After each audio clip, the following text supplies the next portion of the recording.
Hey guys, it's Bart Cleveland with Job Propulsion Lab. We're going to talk about how to put together a portfolio that will get you the interview. It doesn't matter what your role is as a planner, as a art director, designer, photographer, whatever. The principles that apply here, putting together that portfolio, are all about one thing, and that is getting you the job. And the first step for that is qualifying you for an interview. When you're deciding what to put in your portfolio, I want you to think about this.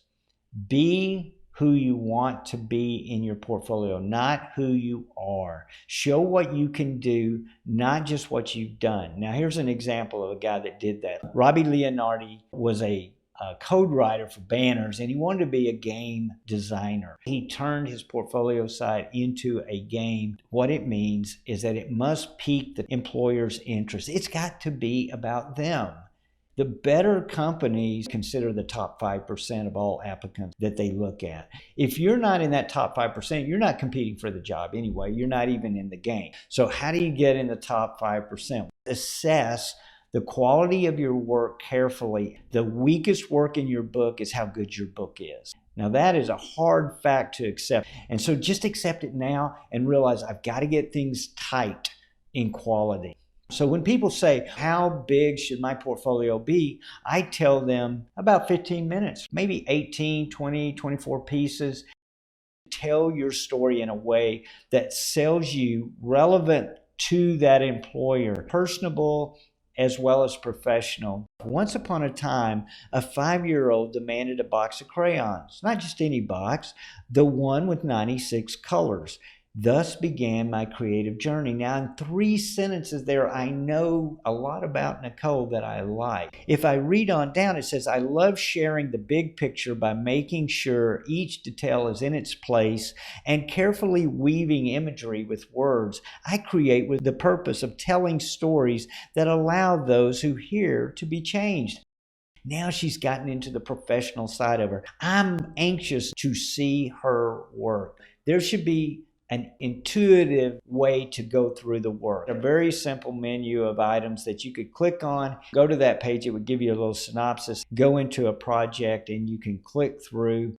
Make the resume viewable, not just downloadable. So Michelle put a very, very simple resume. She also has a download link and maybe a personal blog. Jenny Lee Gruber brought her personal practices and she added it to her professional expertise, what it taught her about being a strategist. All of these people are doing things that make them look like a pro. You may be competing with people with years of experience, so look as experienced as they are by having well-crafted work that looks finished. One piece in your book could show something in process. In other words, how did you solve the problem? How did you go about it? This particular JPLer wrote about the project and then he put images to show he designed that work from the ground up. The common traditional media channels is fine, but you want to go beyond that. You want digital. You want maybe the product itself. Maybe it's a product idea. Try to have a range across these different communication channels at least once in your portfolio.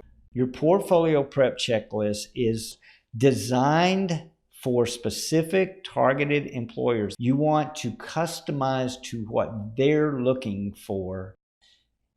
If you're not in the top 5% of quality and craft, you're out. Begin and end with your very best work. Enough work to review in about 15 minutes. Don't need a lot more than that. If you're a planner, maybe 3 or 4 different projects, and that's all you need. The more you speak the way agencies and companies speak, the more professional you seem. Number 6, show personality in a way that applies professionally, and that helps you stand out. That's your hook. Show a range of projects to demonstrate more skills, and then you want to finish that work with special attention to craft. We're here to help you succeed in this. We're excited that we can do it. Thanks, guys.